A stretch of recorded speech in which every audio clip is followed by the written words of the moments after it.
countdown for blast off. X minus 5, 4, 3, 2, X minus 1, fire.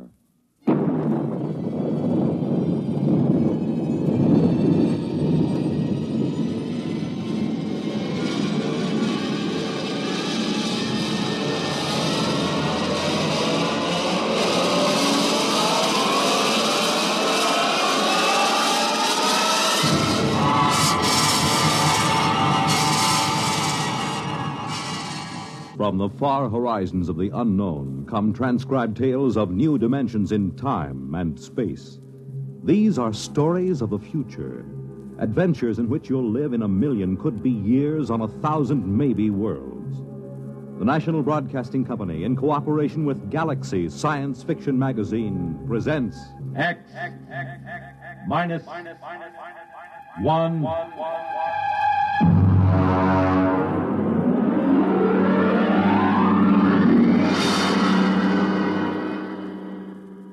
Tonight, Student Body by F.L. Wallace. Our story in 1 minute. Girl. Boy. Moon. June. Ring. Wedding. Home. Money. Baby. Money. Education. Money. Retirement. Money. Solution? United States savings bonds. There's a smart couple. They're looking to the future. They know how important it is to plan for the future now with savings bonds. Yes, the plans you make today will determine what kind of tomorrow you have. Are you a student? Are you a young married couple? Are you approaching the golden years? Whatever your age, whatever your situation, savings bonds can be a big help in making your tomorrow secure and happy. Plan wisely. Buy savings bonds regularly where you work or where you bank. They're a good investment. You're saving your money and you're earning more. Series E bonds pay 3% interest compounded twice a year when the bonds are held to maturity. And savings bonds are as safe and sound as America itself. What's more, they're protected against loss or theft. For the big things in your life, be ready with United States savings bonds. And now, Student Body by F.L. Wallace.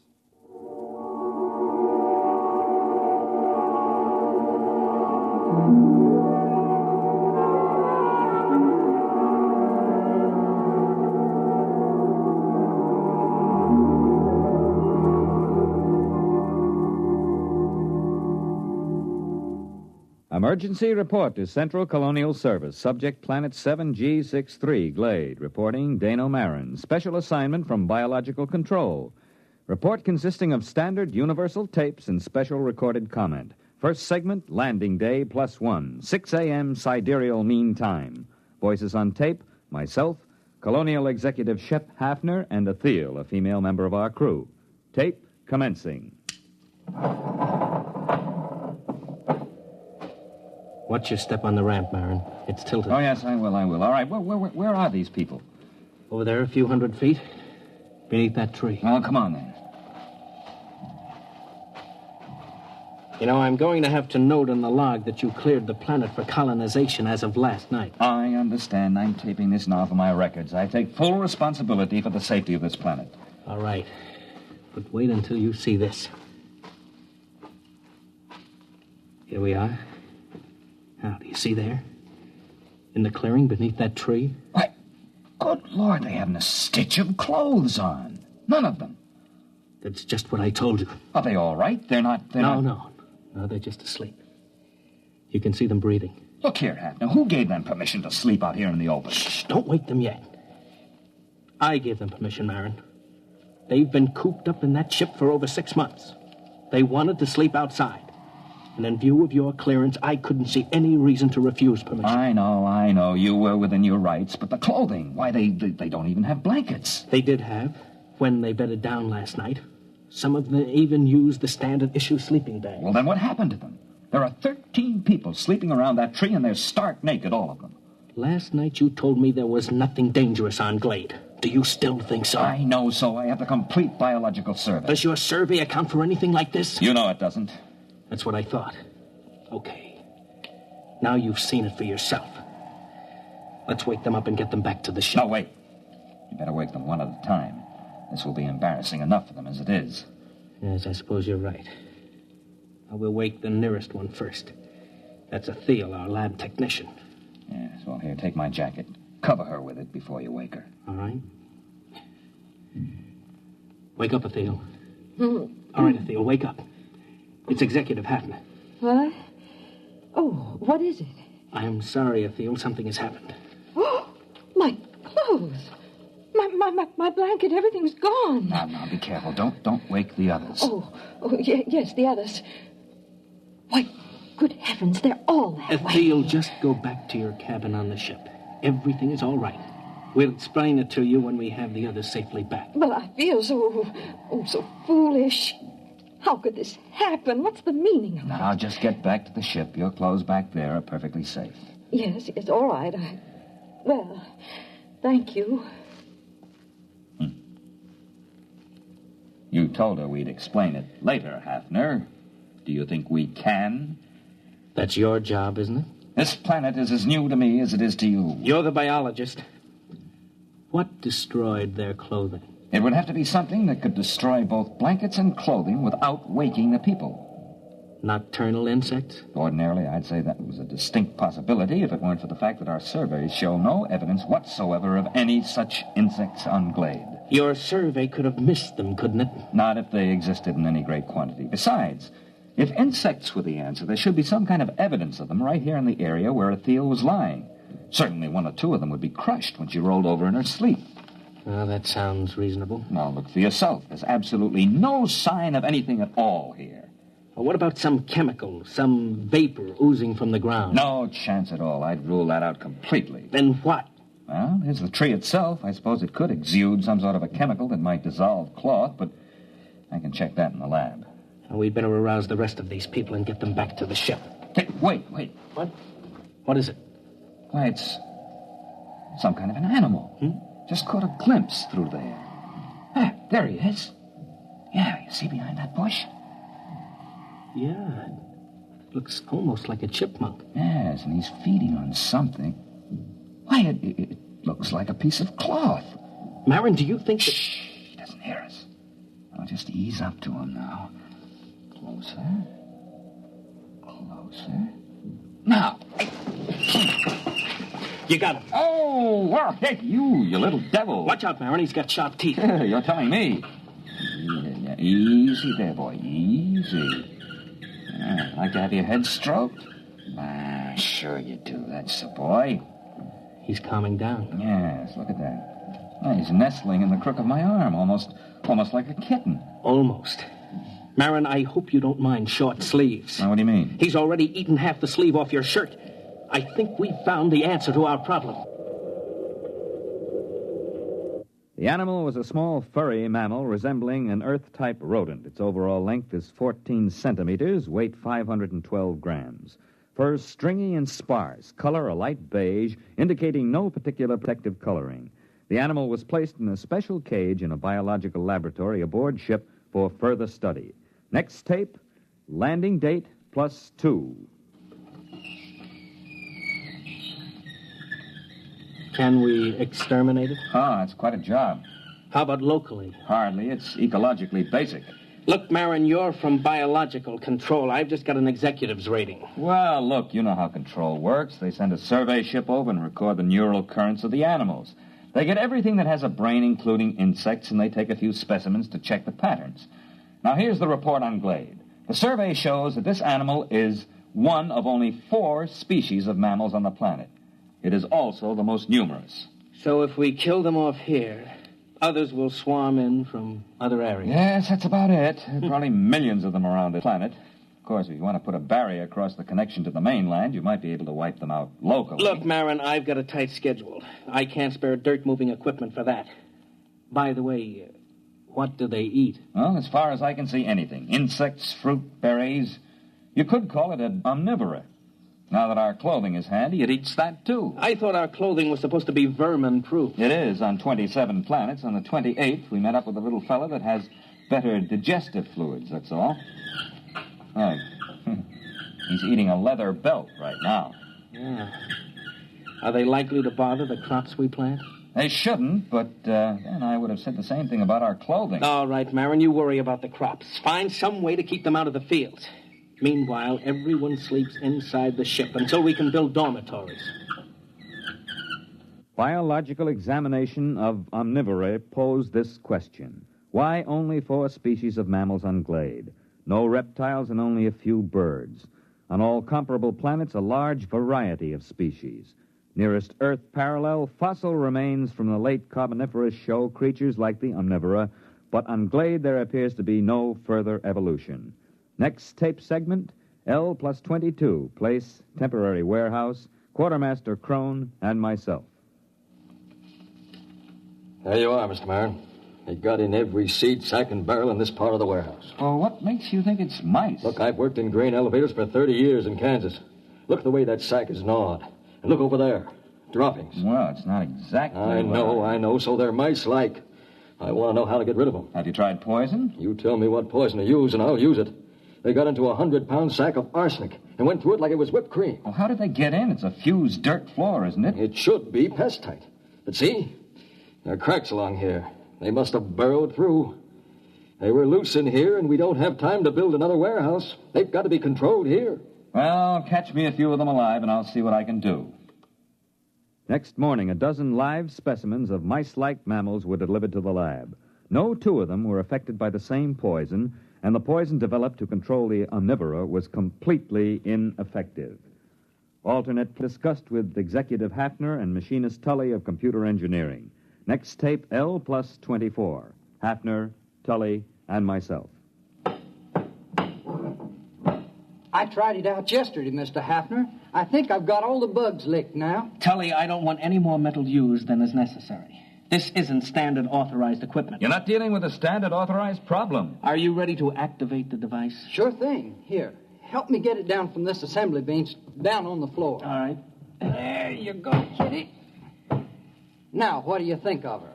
A robot cat. Well, I still think we need at least 3 of them. Mr. Marin, inventory on colonial expeditions is always short. 1 will have to do. All right, Tully. Show us how this mechanical mouse catcher operates. You better get out of the way, Mr. Marin. If you've touched any of the mice in the lab, she'll go for you. She reacts to smell as well as sight and sound. All right, Tully, start it up.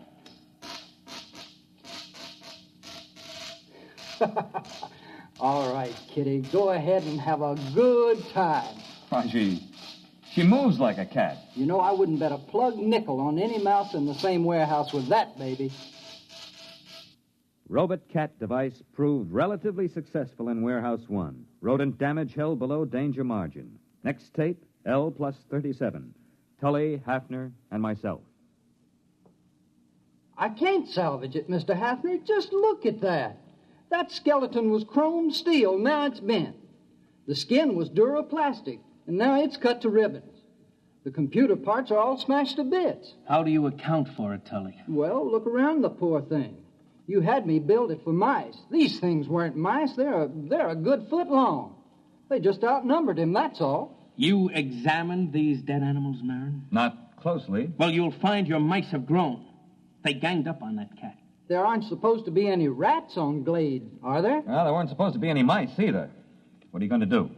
We'll have to build another warehouse. 2-foot-thick fused floors. Wait a minute, Mr. Hafner. To do that, we'll have to stop all other construction. The atomic generator... Why not build more robot cats? You weren't here when we opened the doors, Marin. The warehouse was swarming with rats. Tully, how many robot cats would we need? 5?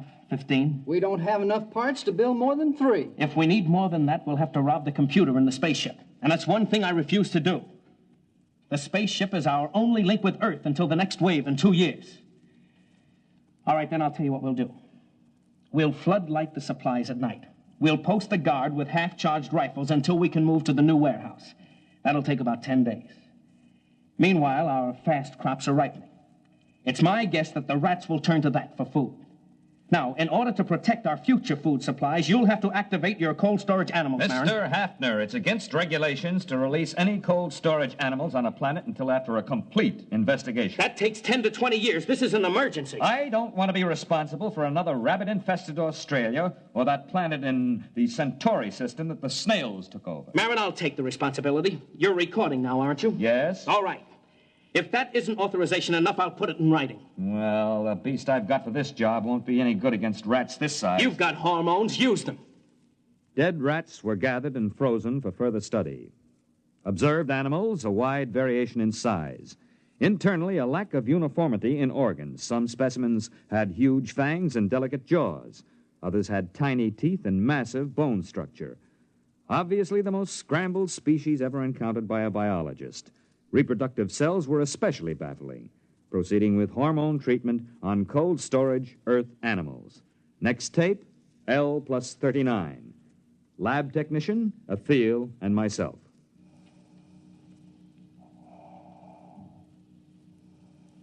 First one is coming out of it, Mr. Marin. Yes, that makes 85% viability. That's not bad. All right, fella, now take it easy, take it easy. Oh, he's a cute little fella. But he's tough. That's a wire-haired terrier. They're small, but they've been used for ratters since the Middle Ages. Do you think he's nearly ready for the hormone course? I think so. All right, first pituitary injection. Ready. All right, now, this is going to hurt just a little, fella. Oh.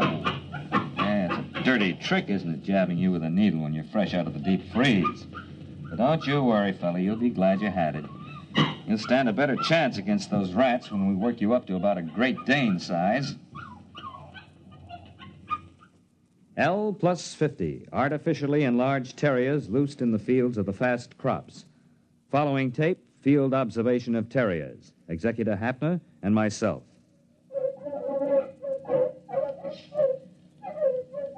How long have they been at it, Marin? Since daybreak. I have to bring the dogs in at night and shoot them full of antibiotics. Will the dogs last? Well, this crop will be harvested in about a week. We'll make that. And there'll be 2 weeks to rest up before the next fast crop shows above ground. I think we've got the rats licked for a while. Well, when you get a chance, you might ask some of those PhDs in Central how they happened to hand us a survey and forgot to give us a few details like mice and rats. I've been checking on that, Mr. Hafner. I don't think there's any doubt. When that survey was made before we landed, there weren't any mice and rats on Glade. Then where did they come from? How did they get here? I don't know. But we're going to have to find out. Research project on pseudo-mice and pseudo-rats interrupted by field trip with Biological Survey Officer Whitehead. Tape L plus 63 in field Geological Survey Vehicle. Whitehead and myself. You think you got troubles? Can you read a sonar map? No. Here, look. See this scope? It reads straight down about 10 miles. I'm supposed to be out looking for oil shale, but I got kind of interested in this. Look, first few feet down, you can find fossils. After the first few feet, that's about 20,000 years, there are no fossils until you get way down here. That's about the same as late Carboniferous on Earth. Then you get the fossils again. It doesn't figure. But isn't that usual? Changes in geological eras? You don't get it, man. I'm not talking about eras. I'm talking about years. Straight down from here, 20,000 years ago, this was a desert. And then 3 years later, it was a jungle. 5 years after that, there was a glacier. Earth normal would be 50,000 years or more for a change like that. What caused it? Yeah, you've got me. Fluctuations in the sun, I don't know, but talk about changeable weather. This planet really has it. Based on accumulated data, theory developed regarding mammalian life on planet Glade. Tape L plus 65. Place temporary headquarters of Executive Hafner. Marin, I've got a lot of work to clear up this morning. I thought you might like to know where the mice came from. They don't bother us anymore. I've also determined the origin of the rats. They're under control. I wonder if they are, Mr. Hafner. What do you mean? Mr. Hafner, I've checked this with Whitehead. Between 100 million years and 20,000 years ago, this planet was changing violently and quickly. The first change wiped out the dinosaur just the way it did on Earth. But it kept on changing. Desert, glacier, jungle, and all this within the lifespan of a single animal. For 1 million years, this was the norm of existence on Glade. I've checked Geological Survey. The planet is stable now. Well, that's not what I'm getting at. The point is, survival was difficult. Only one species of mammals managed to come through. Now, wait a minute, Marin. There are 4 species, ranging in size from a squirrel to a water buffalo. One species. They're the same. If the food supply for the largest animal increases, some of the smaller so-called species just grow up. Conversely, if the food becomes scarce in any category, the next generation, which apparently can be produced almost instantly, switches to a form which does have an adequate food supply. The mice? The mice weren't here when we got here. They were born of the squirrel-sized omnivora. And the rats? Born of the next larger size. After all, we are environment, too, and they adapt to environment. Let me get this straight. The mutations... On Earth, it would be mutation. Here, it's merely normal evolution. These animals have no genes or chromosomes. I don't know how they pass down heredity, but they react to external conditions far faster than anything we've ever encountered. Then we'll never be free from pests unless, of course, we rid the planet of all animal life. Yeah, you mean with radioactive dust? That won't work. They've survived worse. Oh, maybe we could leave the planet. Leave it to the animals. I could exercise authority under Clause 364. It's too late for that. What do you mean? We sent back the specimen ship. The animals are on Earth, too. But those specimens were in cages. Yes, but the next generation would be small enough to get out through the bars. They'll be running free in the cargoes of the spaceships. They'll land on Earth, and the first thing you know, a new mutation of rats will appear. They won't have any reason to connect it with the specimens from Glade. They won't be able to vermin-proof every building on Earth. No, we've got to stay here. We've got to study the animals here and find out how to beat them. If we can. Next tape, L plus 83. Place, Field Outpost. Quartermaster Crone, Hafner, and myself. I saw it, Mr. Hafner. I saw it. Are you sure? There. Do you see that tree? No, the big one. The white flowers? That's the one. I saw it behind there. Can you describe it? Well, I didn't get a good... That's it. That's what I heard. It sounds like a tiger. I've heard them like that in India. You watch. Right by that tree. Hey, look out. It's heading this way. Give me that rifle. Hurry up. Shoot. Try again. I've got it. Come on, let's take a look. Now, look out. It might be still alive. No, I hit it square with that second charge. What in the devil is it? It's a good 8 feet long. What do you make of it, Marin? Well, except for the lack of markings, it closely resembles a tiger. Look at those claws. We chase the rats out of the warehouse, they go to the fields. We hunt them down in the fields with dogs, and they breed tigers. Well, that's easier than rats. We can shoot tigers. Wait a minute. We've been here less than 3 months, Marin. The dogs have been in the fields only 2. And that tiger's mature. How do you account for that? I am not sure, Mr. Hafner, but I imagine if the survival factor is high, the young don't ever have to be young. What? They can be born as fully functioning adults.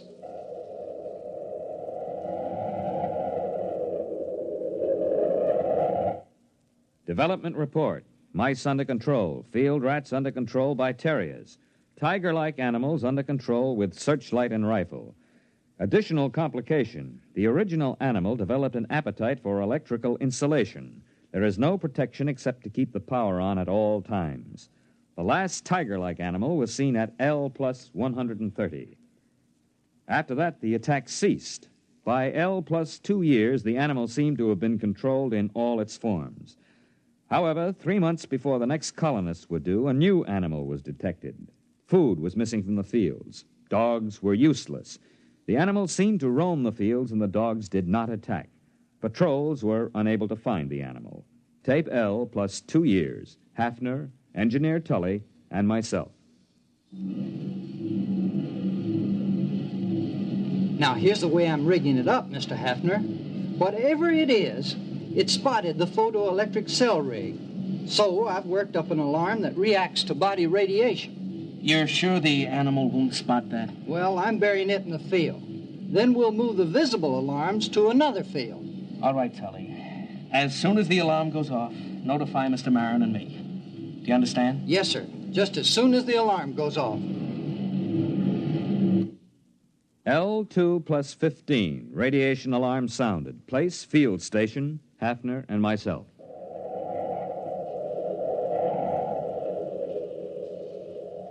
Look out where you're walking, Marin. We don't want to scare it away. Well, there are dogs in that field, aren't there? Well, there were supposed to be, but they didn't bark. Quiet. There it is. See? Huh? It's in between the rows. Look out. Give me a clear shot. Now, wait a minute. Don't shoot. Look, Marin, I'm the executive here. I say it's dangerous. Dangerous? That's why you can't shoot. It's more dangerous than you know. Quiet. It'll hear you. We're downwind. Now, listen, Hafner. This is important. I don't want any lecture now, Marin. I don't want to lose the shot. You've got to listen. That animal could evolve mice. We stopped mice and it brought rats. We turned back the rat and provided the tiger. All right, we stopped the tiger. Not really. There was another animal being formed. The one that's in that field now. It took the animal 2 years to create it. How, I don't know. 1,000,000 years were required to evolve it on Earth. He's moving away. Marin, I'm going to shoot. Don't shoot. We can't destroy the animal. It's on the Earth now and on other planets. We've never even been able to get rid of our own rats. How can we exterminate this animal? All the more reason to start now. Get down and give me a clear shot. Listen. Are their rats better than ours? Will their beasts win or ours be stronger? Or will the two make peace, unite, and interbreed? It's not impossible. This animal could do it if interbreeding had a high survival factor. Don't you see, after the tiger, they bred this thing. If we shoot it down, what'll come next? Look at it, standing erect. Opposable thumbs, binocular vision, a large brain capacity. This one I think we can compete with. It's the one after this that I don't want to face. Marin, it must hear us. It's looking this way. Look at it, Hafner. He's holding his hands up to show us he's got no weapon. Drop your rifle. Are you sure? Drop your rifle!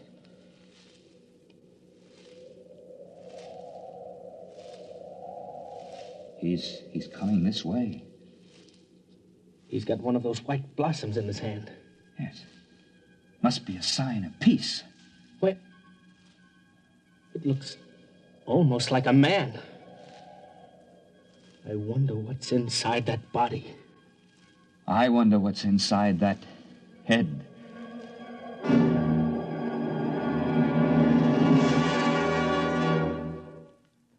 You have just heard X-1, presented by the National Broadcasting Company in cooperation with Galaxy Science Fiction Magazine, which this month features Verbal Agreement by Arthur Sellings, the story of an unsuccessful poet who was forced to ask what it was the aliens could want that was half as precious as the skins they wouldn't sell. Galaxy Magazine, on your newsstand today. Tonight, by transcription, X-1 has brought you Student Body, a story from the pages of Galaxy written by F.L. Wallace and adapted for radio by Ernest Kinoy. Featured in the cast were John Radee, Bob Hastings, Kate Wilkinson, James Stevens, Charles Carruth, and Merril E. Joels.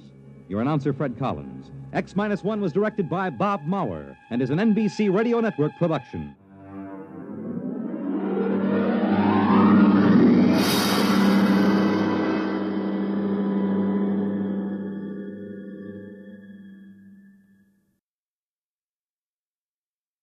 Suppose you met a man in a tavern and he told you quite seriously that he wasn't a man at all, that he was the last Martian left alive. Well, that's what happens to a newspaper reporter next week when he is sent out on what appears to be a routine crank story. What happens next, though, is very far from routine, as the interview leads to a whole succession of astonishing events. The story is The Last Martian by Frederick Brown, next week on X-1. The Fisher Body Awards to Teenagers will be made tonight on the NBC Radio.